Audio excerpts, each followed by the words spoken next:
चांदनी रात थी। शुक्ला जंगल में लकड़ियां काटने गया हुआ था। आज उसे जंगल में लकड़ियां जमा करने में काफ़ी देर हो गई थी। गांव की तरफ वापस जाते हुए आज जंगली जानवरों की कुछ ज़्यादा ही आवाज़ आ रही थी, और वो भी थोड़ा करीब से। शुक्ला ने रुक करके झाड़ियों में नज़र डाली तो उसे वहाँ भेड़ियों की चमकती हुई आंखें नजर आईं। लकड़ियां फेंक करके शुक्ला वापस जंगल की तरफ भागा और भेड़िए उसके पीछे लग गए। भेड़ियों से तेज तो कोई भी नहीं भाग सकता। आखिर शुक्ला थक करके रुक गया और फिर भेड़ियों ने उस पर हमला कर दिया। शुक्ला के चीखने की आवाज पूरे गांव ने सुन ली। सब परेशान हो गए। अरे ये किसकी आवाज आई है? अरे ये शुक्ला होगा। जंगल से लकड़ियां काट करके वो अभी तक नहीं आया। हमें उसे बचाने के लिए फौरन जाना होगा। आ जाओ मेरे साथ। फिर गांव के सब मर्द कुल्हाड़ियां लेकर के शुक्ला को बचाने के लिए जंगल में भागे। जमीन पर लकड़ियां पड़ी हुई हैं, इसका मतलब है शुक्ला यहीं पे होगा।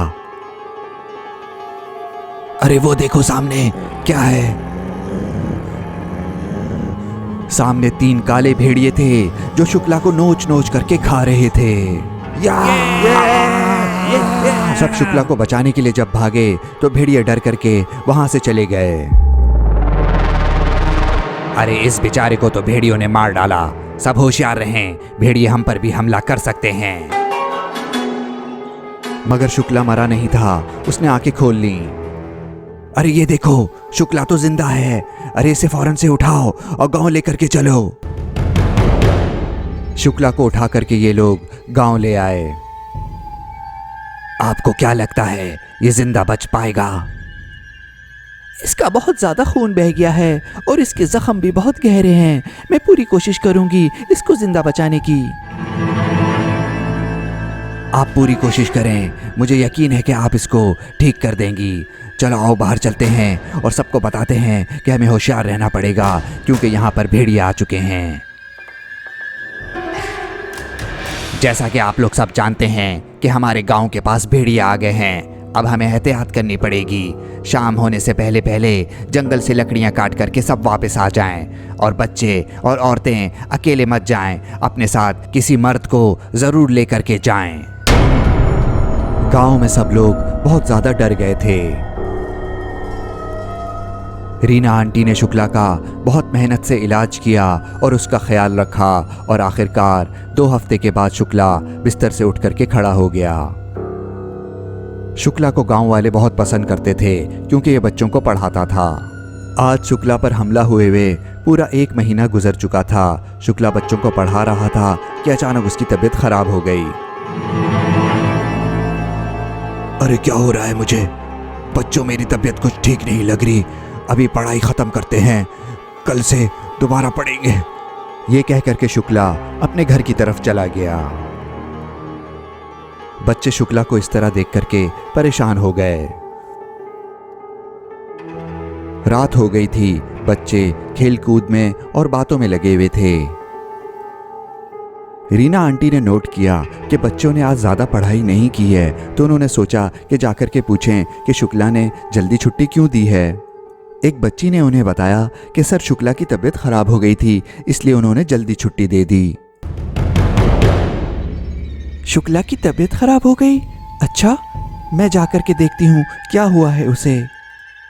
रीना आंटी शुक्ला के लिए परेशान हो गईं। वो फौरन से उसके घर गई, मगर शुक्ला घर पे नहीं था। रीना आंटी घर से बाहर निकली। उनको अजीब सी आवाज आ रही थी। ये आवाज घर के पीछे से आ रही थी। रीना आंटी घर के पीछे चली गईं। शुक्ला, शुक्ला, तुम यहाँ पर हो? नहीं, नहीं, ऐसा नहीं हो सकता।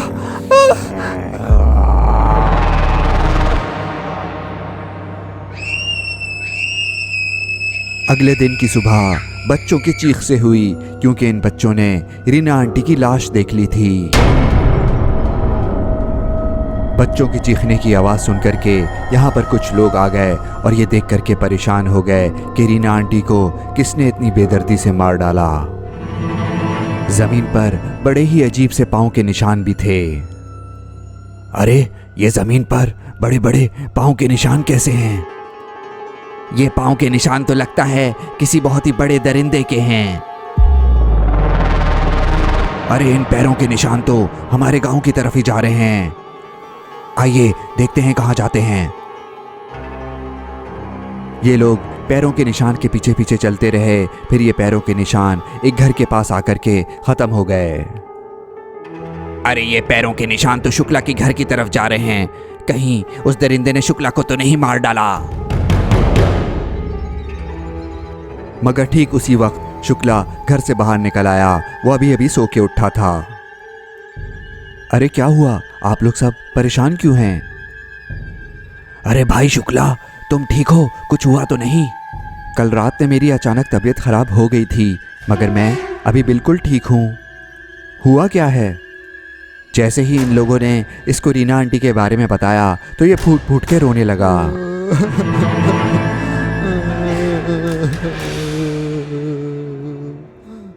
रीना आंटी के मरने के बाद गांव के चारों तरफ बाढ़ लगा दी गई और रात में हिफाजत के लिए 2 लोग सारी रात जागते और पूरे गांव की हिफाजत करते।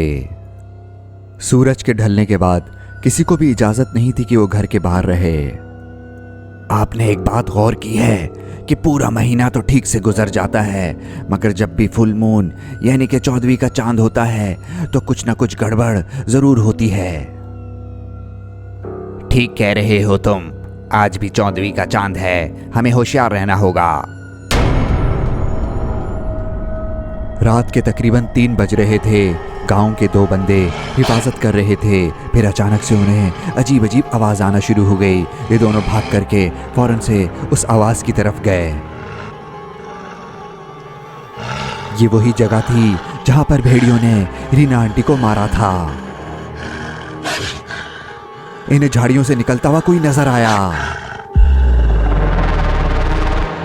ये कोई भेड़िया नहीं बल्कि कोई और दरिंदा था।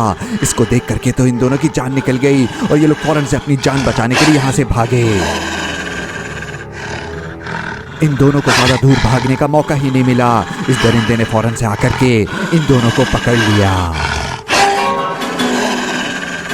अगले दिन गांव वालों को इन दोनों की लाशें पड़ी हुई मिली, जिसको गांव वालों ने दफना दिया। अगर इन लोगों ने जल्द कुछ ना किया तो दरिंदा इन सबको एक एक करके मार डालेगा।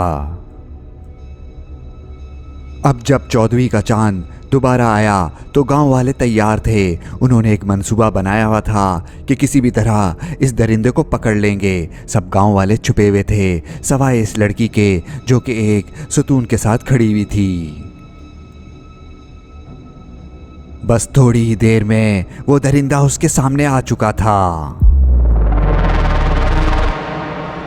ये तो एक भेड़िए नुमा इंसान था।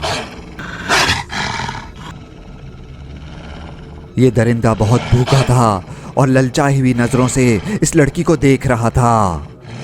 फिर ये भाग करके इसके करीब आ गया। अब तो ये इसको खाने ही वाला था। लड़की ने चीखा, बचाओ मुझे, रस्सी काट दो। एक आदमी ने कुल्हाड़ी घुमाई और रस्सी काट डाली, जिससे भेड़िए के ऊपर एक पिंजरा था जो कि उसके ऊपर आकर के गिर गया। पकड़ा गया। आ जाओ सब, मार डालो इसे। ये दरिंदा फंस चुका था। गांव के मर्दों ने इसको चारों तरफ से अपने घेरे में लिया हुआ था। इस दरिंदे ने हमारे बहुत से लोगों को मारा है, अब इसको भी मार डालो। Shop, shop, shop. बड़े बड़े नेज़े इस दरिंदे के सीने में घुस चुके थे और ये तकलीफ से चिल्ला रहा था। और फिर थोड़ी देर में ये जमीन पर गिर गया। सब खुश हो रहे थे कि आखिरकार इन्होंने इस दरिंदे को मार डाला। मगर ये दरिंदा जैसे ही मरा तो एक बड़ी तेज सी रोशनी निकली इसमें से। जैसे ही तेज रोशनी खत्म हुई तो ये लोग हैरान हो गए, क्योंकि उस दरिंदे का जिस्म तब्दील होकर के एक इंसान का बन गया। जब इन लोगों ने गौर से देखा कि ये कौन है तो इन लोगों को समझ आ गया कि ये तो शुक्ला है।